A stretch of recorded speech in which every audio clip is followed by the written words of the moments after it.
Good morning, everyone. Thank you very much for joining us this morning in our webinar. It's an introduction to the Global Compact. This webinar is designed for business participants who are new to the initiative, those who are considering to join us, and those that are already participants that are new, and we are going to explain the basics of what's the Global Compact and what a participant can get out of this initiative and how to do some housekeeping things while you are already a participant. My name is Ana Blanco. I work with the COP team. I'm with my colleague Sarah Boswick. Between the two of us, we're going to explain different topics. This webinar will last about an hour. And the rules of the game are all of you participants are in mute. I cannot hear you speaking. However, we welcome all your questions at any time by you using the questions or the chat boxes that you should be seeing in your screen. You can use either one. We will be addressing questions as they come in. So please do not hesitate to send us your questions at any time. One other thing, at the end of the webinar, later in the day, we will be distributing this presentation that we're going to go over today. So you will be able to have the document, be able to review it, share it with your colleagues, and also the document includes a lot of links to our website and to different materials that you will find very helpful in your participation in the Global Compact. So you will be receiving this presentation and will benefit from having it. Okay, so without further ado, let's get started. We're going to begin with an overview of what is the Global Compact. It is an initiative that started at the United Nations in the year 2000. It was launched. And the idea behind this initiative is that the United Nations works basically with governments, and that's the main mission of the United Nations, and to pursue goals such as peace, poverty reduction, education, and other goals. That's United Nations with governments. Now, another very important actor in our society today are businesses. And business, understandably, and of course, what they want is growth, they want profit, they want hopefully sustained profit throughout time. Typically, throughout the history of United Nations, these two entities, governments and businesses, had been working independently without major initiatives that would coordinate them. The Global Compact is thought of as an initiative that can bring together these two different actors and can be an intersection of the goals that are common between governments, United Nations on the one side, and businesses on the other side. So that's the main idea behind the Global Compact. Now, the Global Compact is a voluntary initiative. All companies and participants that join us do so voluntarily, and we believe the voluntary aspect of it is a key aspect for it to be successful and sustainable. It's a universal framework to help businesses get organized in terms of sustainability. When we say universal value framework, we are referring specifically to universally accepted instruments and conventions. These are conventions and international instruments that have been ratified by the United Nations General Assembly. That's why we consider them to be universal, because all the governments sitting in the United Nations General Assembly have approved and have agreed to these conventions. The Global Compact is a global network. We will see along this webinar how our work is at the global level. So we have partners and different actors working in the countries in the local level. That makes us a global initiative, and it's a platform for innovation. Now, as importantly as to what the Global Compact is what it is not. We are not a regulatory body. Just as with many initiatives with the United Nations, we don't have the capacity of punishing or enforcing sanctions to a participant that will not or that is not observing our guidelines. What we do have, though, it's an instrument that when a participant is not complying with our framework, we do expel participants. We will talk about that later. So that's what we do, but we're not a police body. The Global Compact is not a substitute for regulation, for national regulations. So, of course, the laws of the country where the business is operating are the first instance, and we are a complement, a supplement to these national, international regulations. And lastly, we are not a public relations exercise. Sometimes companies think that by joining they will be able to use it in their PR, and we don't see ourselves like that. We are an initiative that has very deep content, and we do expect participants to go into that content and actually implement and report and communicate on that content.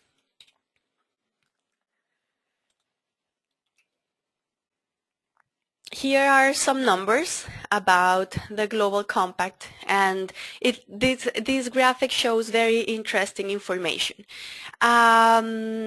First of all, we have 7,000 business participants, over 7,000. We are recruiting on a weekly basis hundreds of companies, so this number varies from week to week.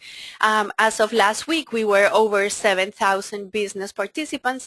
They are distributed in more than 140 countries, so we do cover the whole globe.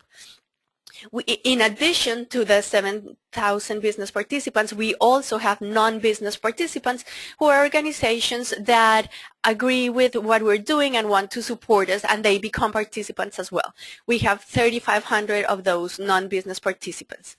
And then lastly, 185 of the largest companies in the world, the FT 500, are part of our initiative, and we are seeing this number growing steadily. We have seen an interest in the larger companies in our initiative. Now, as you can see from this graphic, the distribution of companies that are participants right now is a little bit uneven in the sense that Europe has a larger share than the rest of the regions. So you see Europe is up to here, then the next one is Americas, including North and South America, and then we have Asia and Africa. We have gone into all kinds of studies, work with academics trying to explain this phenomenon. There are many explanations for this. I welcome you to review online some of the explanations. What I would like to highlight here is that our work is focused very much in keeping our European companies, and of course try to keep increasing that base participants, but we are very interested in increasing the participation in the other regions, and that is happening. Now, in terms of type of company, we make a distinction of our participants between small companies, which in this graphic is symbolized by the color red, and large companies. So if you see from this graphic, this is a trend across regions where about half of our business participants are small businesses, the other half are large businesses. This is something we feel proud of, because we think both small companies and large companies need to be engaged, and we work closely with both large and small companies. Now, the Global Compact, as I said before, is based on international and universally approved conventions and instruments.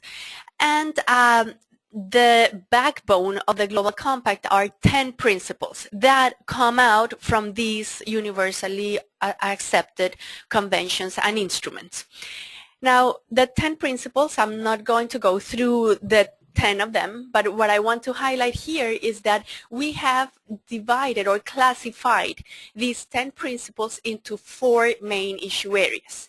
These issue areas are human rights, labor standards, environment, and anti-corruption. So each one of them has a number of principles within it, and then we work within the issue areas. So in many of our materials, you will find that we refer either to the 10 principles or to the 4 main issue areas. Now you can understand that is the same 10 principles have been classified into the 4 issue areas. When you receive this document, you will be able to click where it says link. It will take you to the page specifically for that issue area.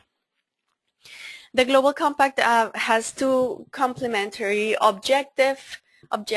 One is internalization, and the idea is to make the 10 principles that we just saw an integral part of the business strategy, of its operations and its culture, not only at the headquarters level, but subsidiaries, etc., in the whole organization. That is one of the objectives of the Global Compact. Now, the other phase of that objective is that through this internalization of the 10 principles, businesses can contribute to development worldwide. And this is to support broader UN goals, including what we mentioned before, peace, education, gender equality, and so on and so forth. So those are the 2 main complementary objects of the Global Compact. That was a very brief overview of what we are, where we came from, and what the Global Compact is. Now we're going to go into more detail. For new business participants, if a lot of you are new business participants, you might be asking yourself, where do I start with such a broad initiative that covers so many things for large comprehensive issue areas? So we're going to walk you through all of our tools, resources, etc. And for these, we're going to follow 5 steps.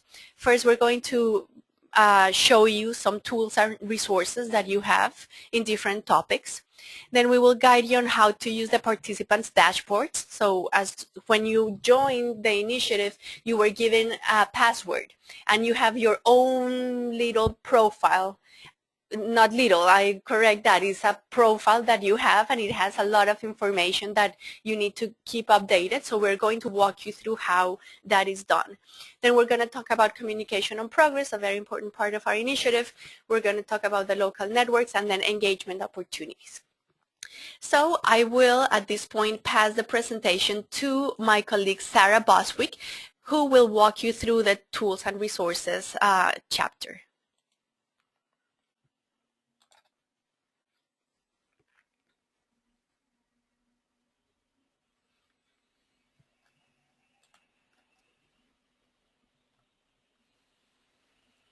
Thank you, Anna.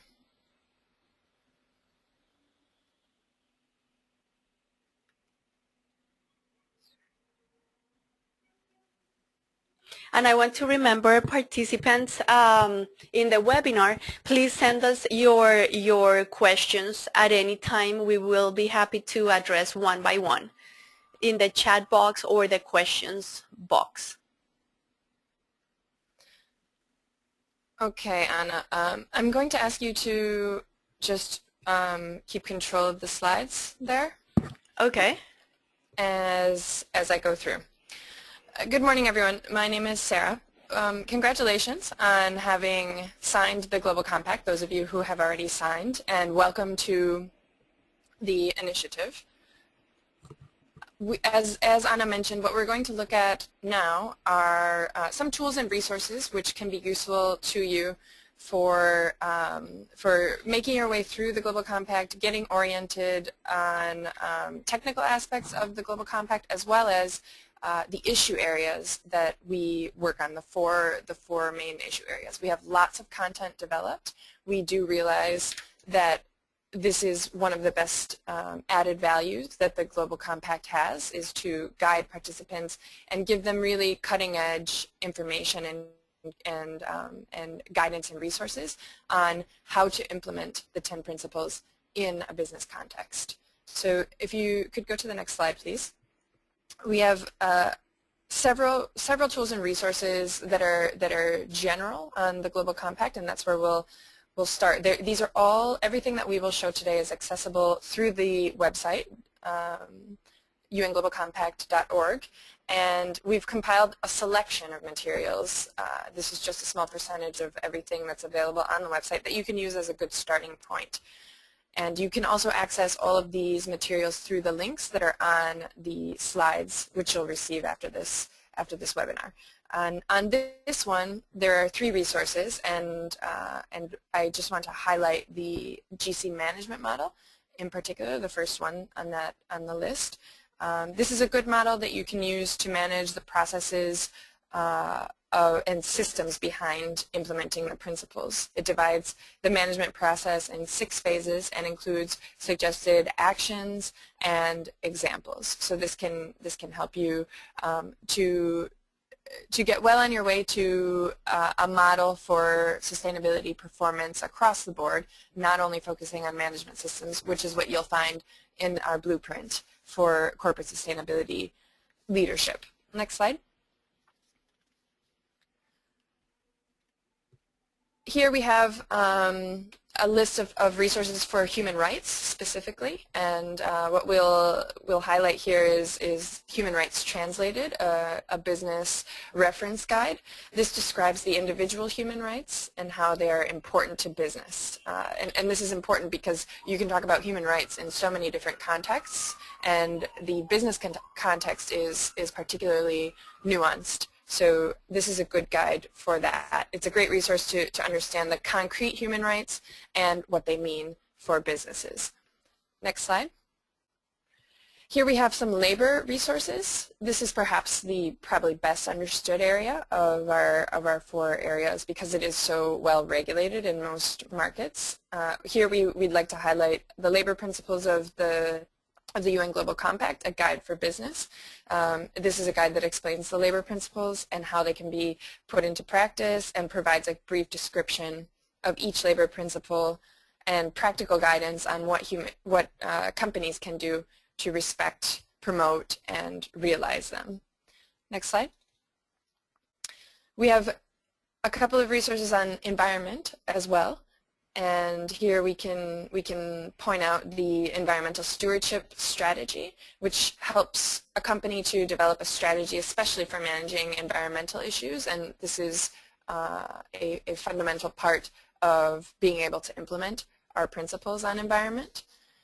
And lastly, for the issue areas, next slide shows a list of resources to start on anti-corruption. And this is our 10th principle. The Fight Against Corruption e-learning tool is an interesting type of resource that has a different format. It's a set of videos that can help you train your employees on anti-corruption and understand the issues and difficulties around this topic. And then the subsequent resources focus specifically on how do you report on your activities against corruption and how do you deal with this issue in your supply chain.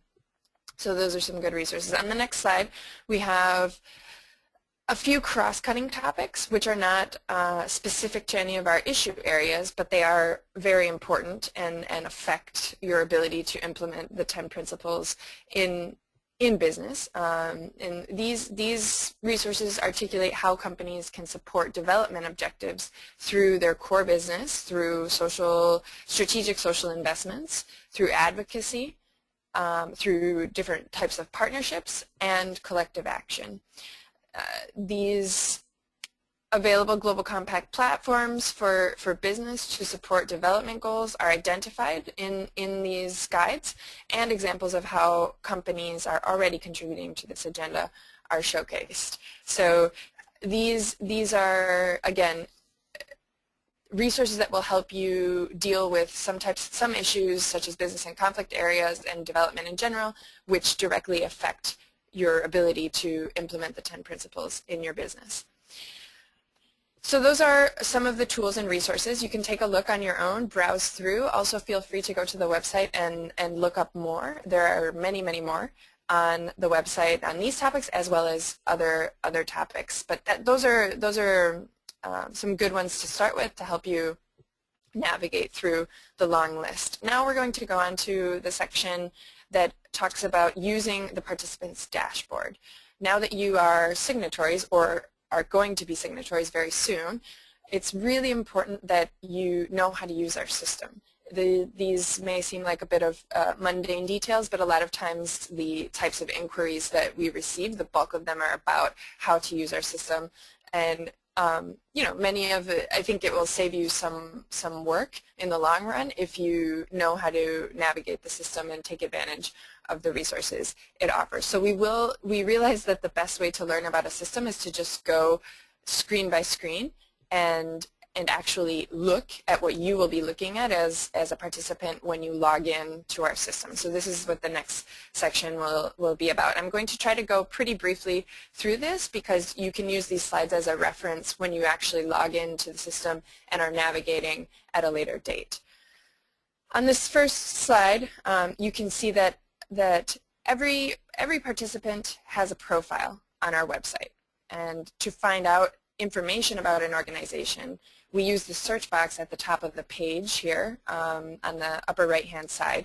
And you can enter the name of any company, click on Search Participants, and then we'll get a list of all the organizations with this name. This is how your stakeholders search for you on our website. And if we click on the name of the company, then it takes us to the public profile of the company. Next slide, please.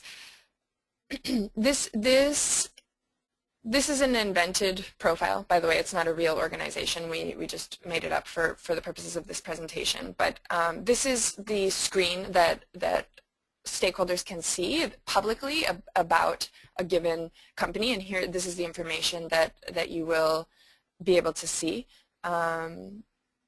And this is what all interested stakeholders have access to. So please make sure that every time any changes occur in your organization, the updates are made in our database so that people are looking at accurate information about your company. And on this page, you can also see the expulsion history. Hopefully, you won't have an expulsion history. And some links to the annual communications on progress. Now, as the years go by and you communicate progress annually, there will be more than one communication on progress listed there. So it's a historical reference as well. On the next slide, we see how you can manage all of this data by using the dashboard, which is a web-based interface that allows participants to access the data stored in the Global Compact database. So let's just check out how we can access the dashboard as a Global Compact signatory. On the next slide, you're going to click on Login, which is on the right-hand side of the page. It's circled in red there. And this will take you to the next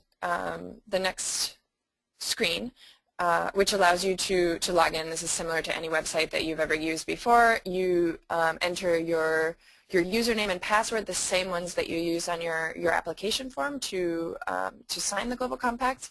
And it also gives you the option to retrieve your username or password if you've forgotten them or if you weren't involved at the beginning and the person who signed your company up left the company along with all of these details, etc.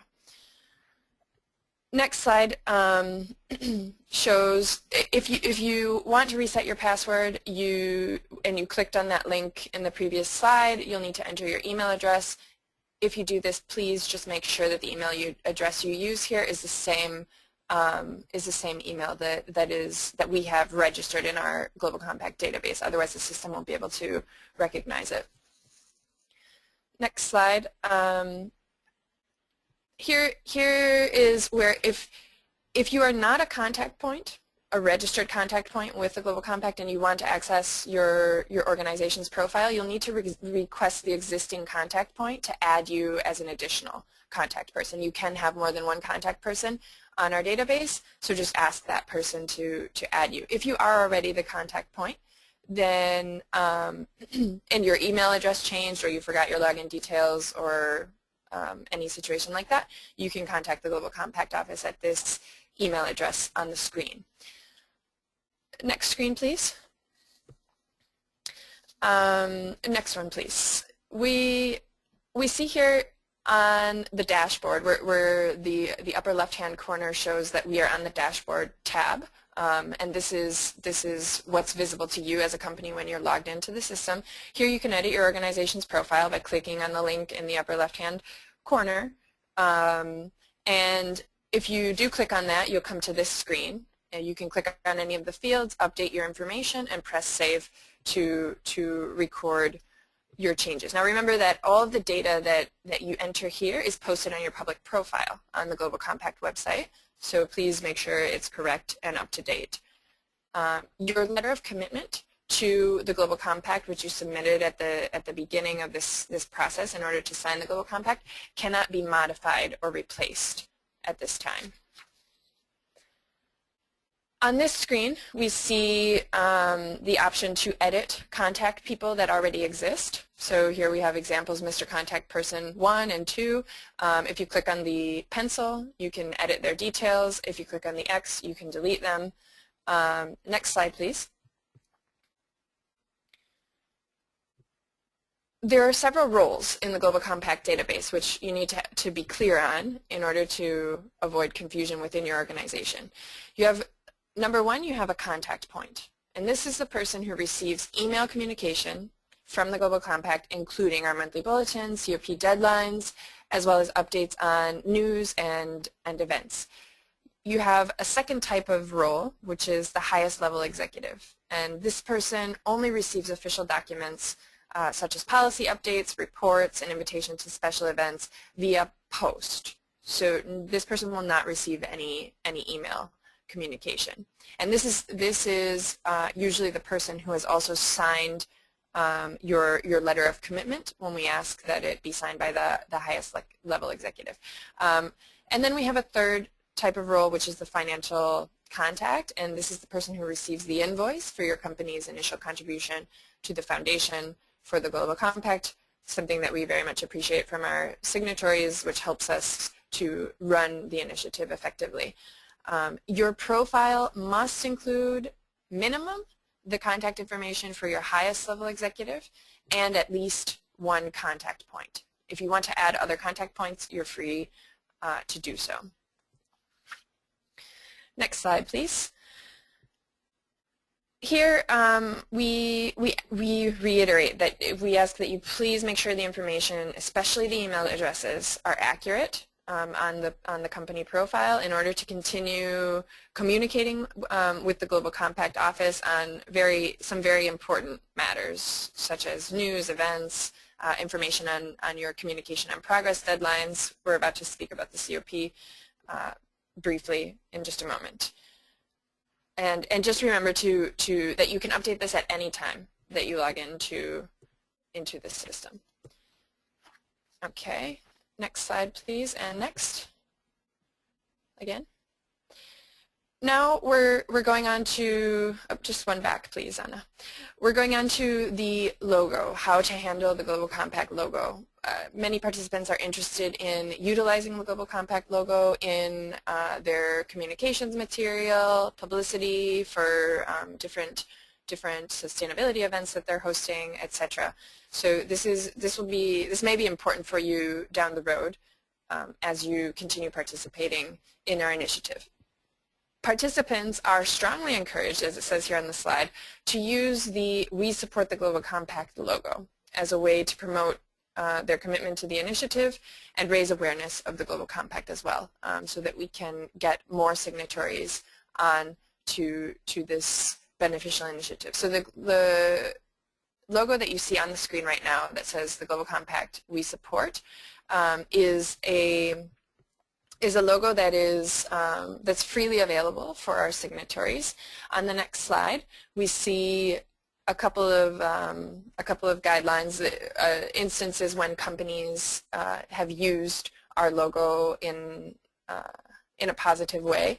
such as on their websites, on business cards, on annual reports or COPs or other documents emitted by the company, and on pertinent printed materials, as I said, maybe at an event or something like that. And we encourage this provided that you seek approval in advance. And this is not a difficult process, but we do ask that you seek approval in advance. On the next slide, we show how you can seek approval for the Global Compact logo. You are going to do this through what is called an online logo request, and you just follow the steps on this screen. There's 3 of them. You go to the Logo Request tab and select New Logo Request. This is when you're logged into our system. Complete the request form and upload a sample of how you want to use the logo, and just await a response from our office, which will typically take no more than 3 days. We are pretty quick about getting back to you on the logo requests. If you need more details about the policy on all of the instances when the logo can or cannot be used and which logo we're talking about, you can also look on our website under the About Us tab. There's a menu that comes down that has an option to look at our logo and logo use. On the next screen, we have a special contextualized version of the endorser logo, the We Support logo.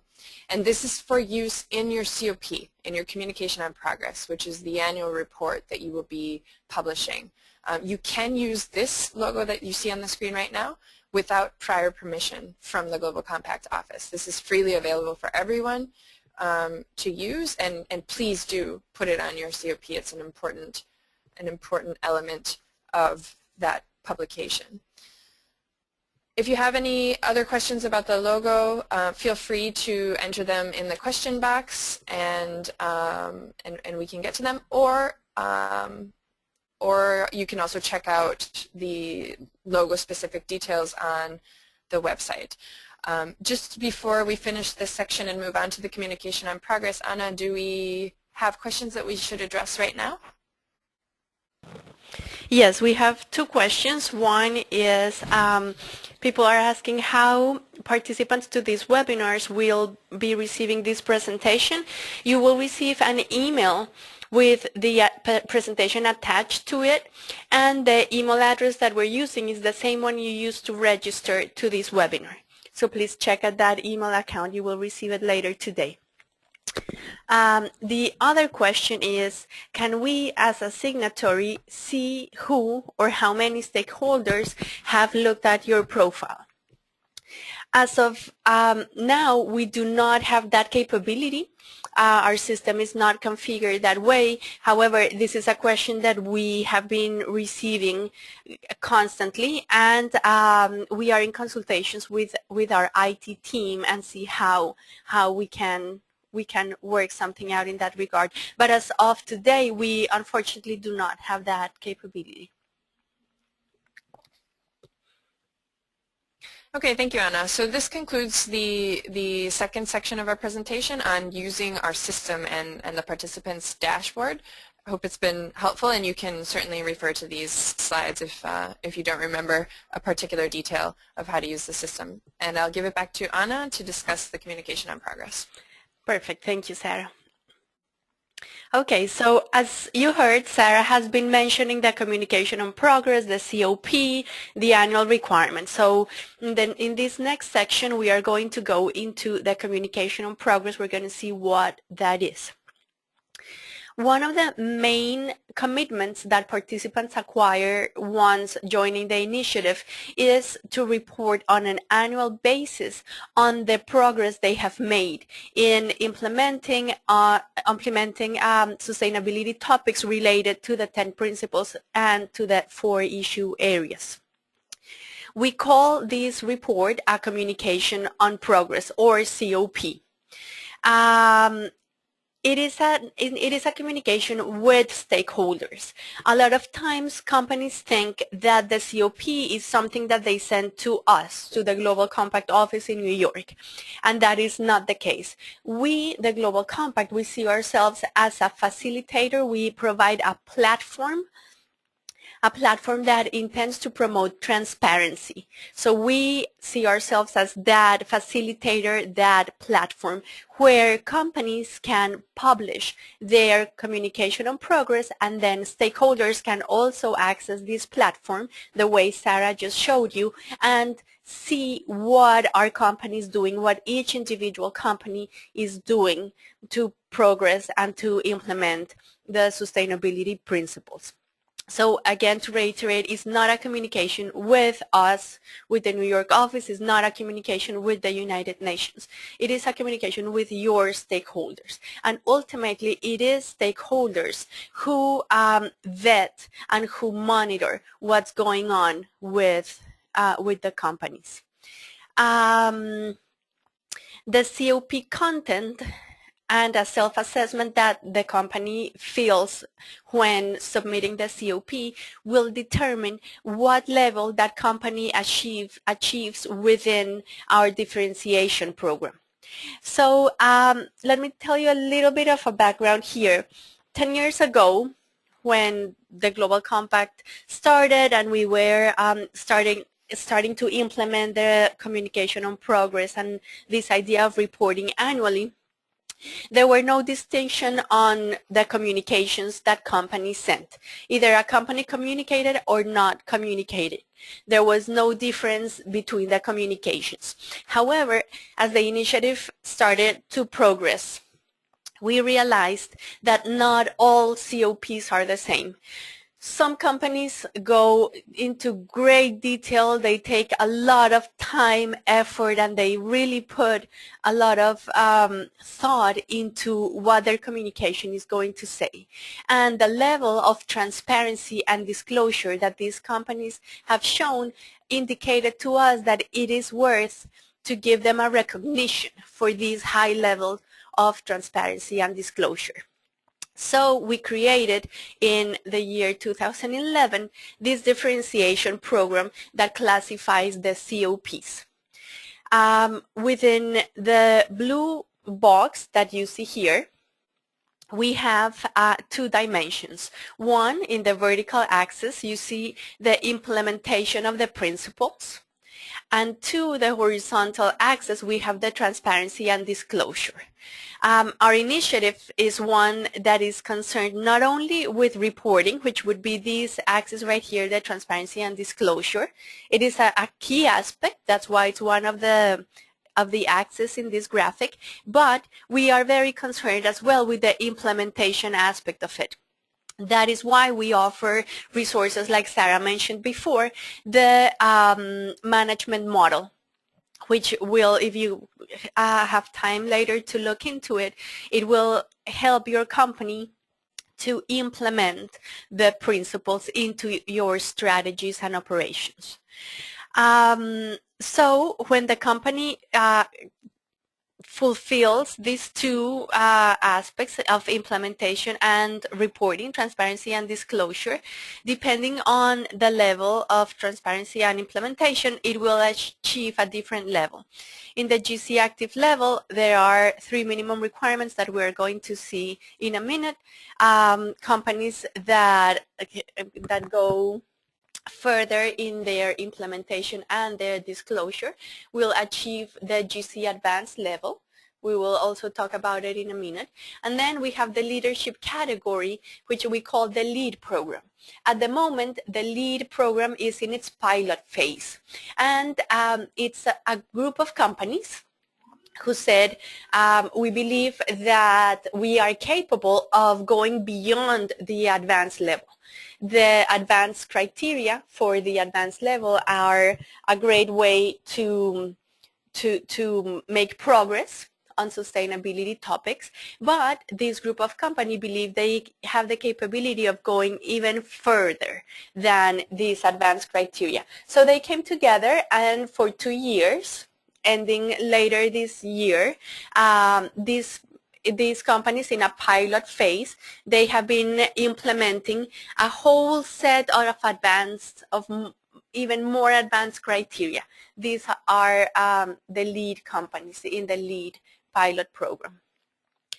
And below the differentiation program, outside the differentiation program, we have the learner platform. In the learner platform, there are companies that at the moment of creating and submitting their COP, so they did a COP, they took the time, the effort to do a COP, but they did not meet the minimum requirements to be classified as an active company. So in those cases, we understand the company made an effort to communicate, and we place them in the learner platform, and we offer these companies a lot of resources. Some of them include webinars such as this one, to explain into more details what exactly a COP should include, how they can work out a COP that meets the minimum requirement. So that's the differentiation program of the COP. We're going to see now the requirements for a COP. The general requirements is that it's an annual report. If you join the initiative today, November 13th or 14th, I don't remember, 13th, you will be admitted. Let's suppose you submit your papers today. We will evaluate your paperwork, and you will receive an answer from us in a week or two. When we admit a company, we say, okay, you have been admitted to the Global Compact. Congratulations, welcome to our initiative. Here's your password, your information to log into your dashboard. Now, from the moment you are admitted, let's suppose you were admitted in November 30th, you have a whole year until November 30th of 2013 to submit your first COP. And from the moment you submit that first COP, then the requirement is that you must report annually. So if you reported in November 30th of 2013, your next COP is due November 30th of 2013. Now, if your company was very active and diligent and you submitted your COP on October 30th, not November, but October, you were earlier, then your next COP is going to be due October 30th. It's annual from the time of your last COP. So it's an annual requirement. If you do not communicate by your deadline, let's suppose that October 30th deadline came and you did not submit your COP, then you will be marked in our public database as non-communicating. That means all of your stakeholders will see that you did not report by your deadline. You will be companies that get into the non-communicating label, they have 1 full year to communicate. So if they were labeled non-communicating on October 30th of 2013, they will be so until October 30th of 2014. If by that time they do not communicate again, that means this company missed 2 deadlines in a row, that company will be expelled, and it's expelled and it's published in our public database. As Sarah showed before, there is a whole history of expulsions, when a company was expulsed, and sometimes companies want to rejoin the company and they make efforts, they want to rejoin the initiative and they make efforts to do so. So in that case, all that is published in the public profile of the company. The COP has a flexible format. We don't have a form or a formula for you to do the COP. We have recommendations that we will see later, but ultimately you can do your COP any way you want, or you can. We promote integrated reporting. So if your company already has reports that come out on an annual basis, etc., you can include the COP information within your existing report. can be an annual report, a sustainability report, including financial reports. We are very supportive of integrated reporting, including financial reports, and including sustainability information within financial reports. The language of your COP should be the language of your stakeholders. So if you're a company that operates in Italy, we believe, and your main clients, your main stakeholders are in Italy, we advocate for that COP to be in Italian. Now, if you want to reach a broader audience, you can definitely create another version of your COP, let's say in English or Spanish, what have you, and you can upload the other version as well. But initially, it should be the language of your stakeholders. Now, to submit a COP, the only way to submit it is through the website, only through the website. It is not an official COP submission when you send it through postal mail or through email. It is not recorded in your profile. The only way it will be officially submitted is going through our website. You saw Sarah explain to you how you can log in.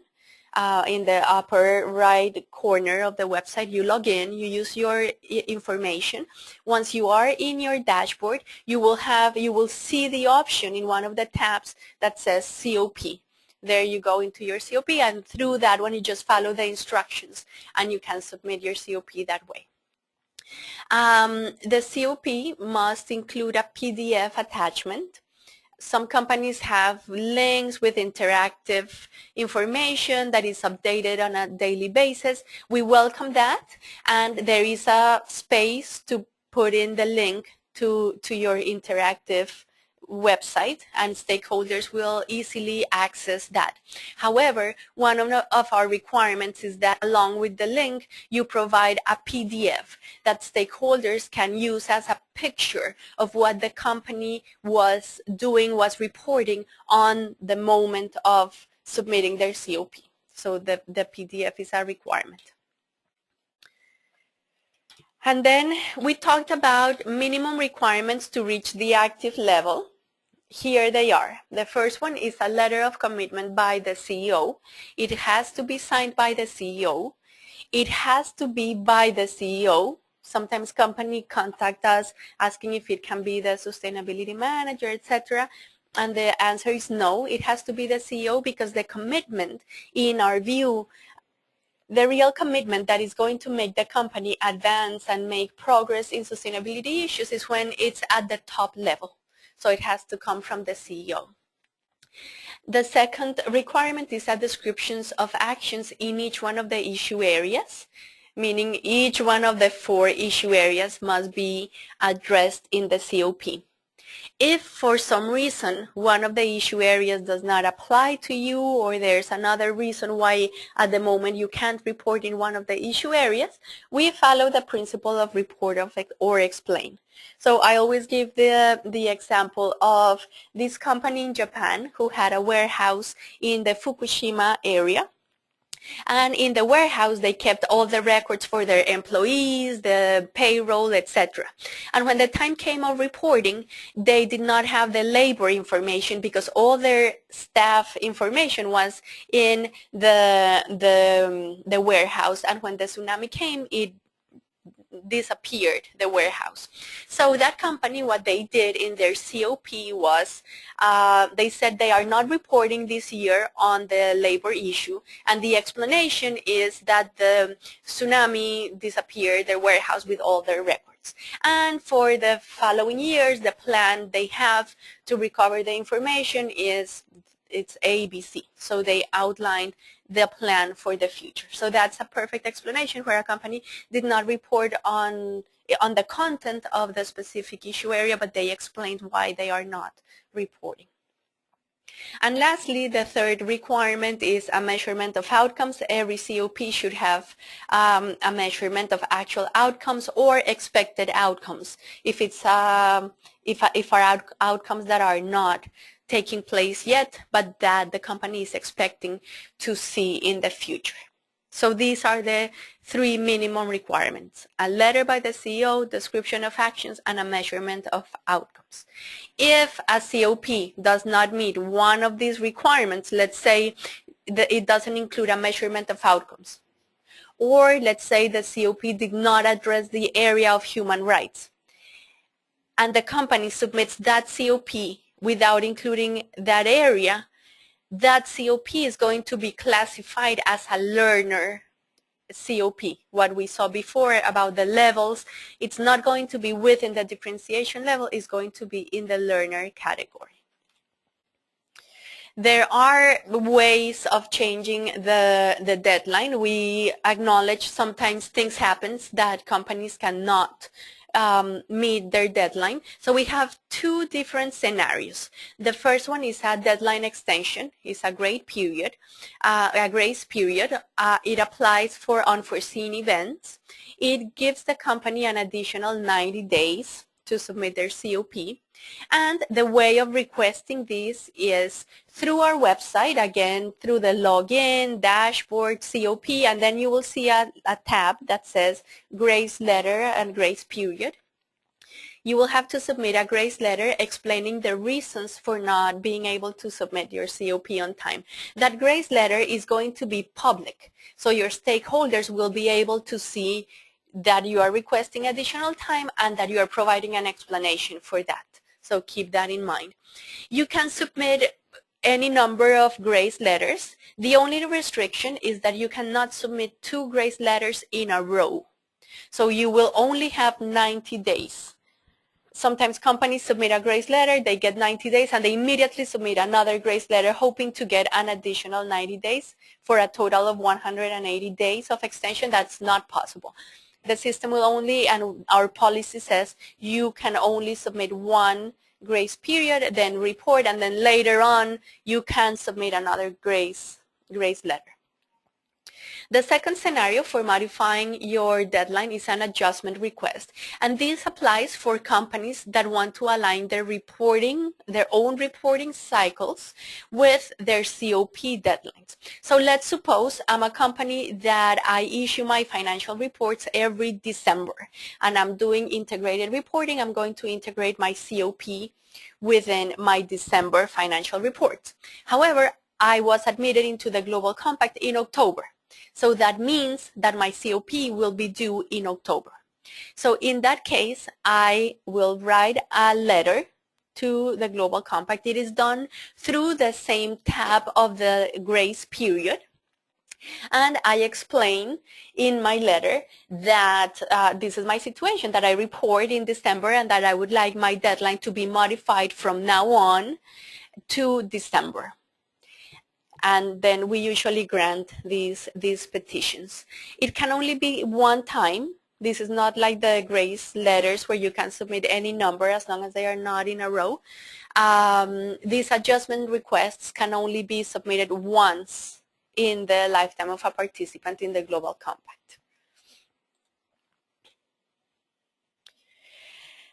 So that was about it with the COP. Sarah, do we have any questions on COP so far?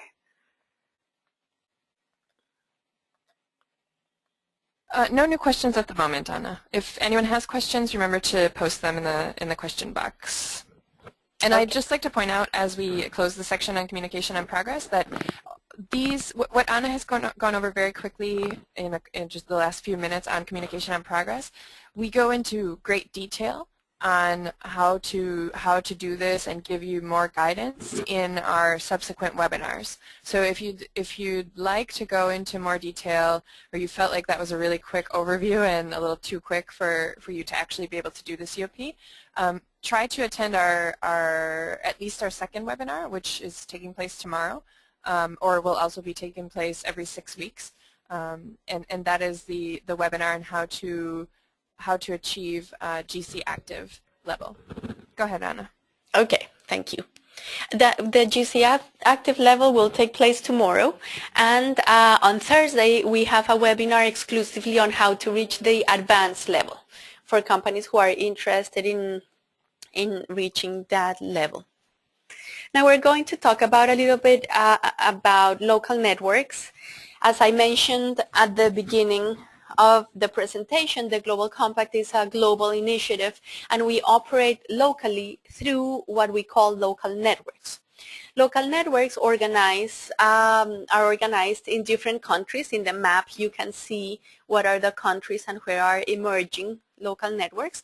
It can be in different ways, these local networks. Sometimes they are groups of companies, of Global Compact participants that want to engage even more. They get together and they start a local network to support the mission of the Global Compact.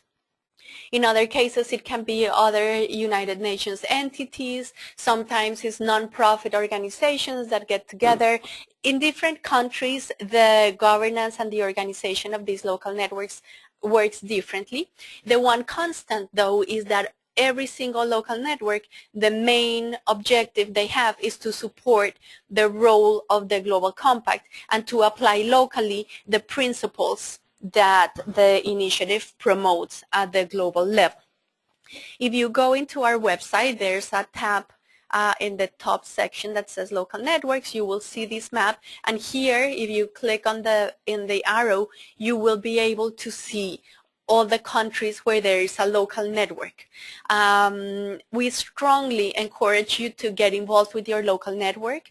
Not only they have all the information, they can guide you, they can orient you on how to navigate the Global Compact, but also these local networks often organize events that are of great value to companies, not only for networking with other companies and hearing experiences on how to implement and report on sustainability issues, but also when companies have achieved very good levels of implementation and communication. These companies are presented as examples by the local networks. So it's a great opportunity for companies to engage with the local networks. When you select a network here in the website, in our website, it will give you the link to that specific network's website, and then all the contact information, who's in charge. It describes the governance structure of that specific local network. So we encourage you to look into that. And now there are other ways, not only local networks, for engaging with the Global Compact. So as Sarah said before, we made a compilation for the large number of initiatives and programs that we have in the Global Compact for you as a company to engage. We wanted to highlight some here in this presentation. When you receive it, you will be able to click and be able to go and see more details in those. For this one, I wanted to highlight a couple of them. The first one is the Women's Empowerment Principles. It's a great initiative that was launched recently, within a year or so. It was developed jointly with the Women's Initiative at the United Nations, and it is targeted for companies specifically to be able to promote gender equality and women's empowerment in their organization, but also in the areas where they operate. It offers an opportunity for the company to learn about it and also to show commitment by a letter they submit. I also wanted to highlight the dilemmas, human rights dilemmas. Within the Human Rights Working Group, we have the possibility for companies to submit proposals, and in the proposals they can include processes for developing programs, demonstrates how good practices they have implemented work and could work for other companies. So engagement from companies in the working group is very welcome as well. And as I said, the list is long. You can look into more depending on what your company is more interested in and what your resources are. You can look into human rights, labor, environment, anti-corruption, etc. Also, we are happy to answer questions. If you want to learn more about a specific initiative, you can feel free to contact us and we'll be happy to walk you through that. Here there are more opportunities for engagement. Here I want to highlight a couple of the engagement opportunities. One is the last one here, the support for the Global Compact through the Foundation for the Global Compact. Participation in the Global Compact does not have a cost. However, it is welcome and encouraged that all participants support the initiative through donations. Those donations are channeled through the Foundation for the Global Compact. The donations that we receive through the Foundation are well over 50% of the budget of the Global Compact. So it is very important for the initiative to receive the support of the companies. So that's a very important way in which companies support the initiative. Then another way to engaging and to keep updated with the initiative is to follow the monthly bulletin. You will receive on a monthly basis a bulletin. It will give you news at the global and at the local level. So we encourage you to see that. That bulletin will give you information about upcoming events, some of which you can register. Some of them are inside, others are webinars, such as this one. So you can join different topics through webinar. Then we have news items on the Global Compact website. It is updated almost on a daily basis, so we encourage you to see that. Follow the news from your local network. First of all, we encourage you to join the local network, officially, formally establish contact with them. But if you have not done so yet, we encourage you to go through their website and keep track of what's going on with the local network. It might give you good insight and ideas. And then we have social media channels. We are in LinkedIn, in Facebook, in Twitter, so we encourage you also to follow us through those media.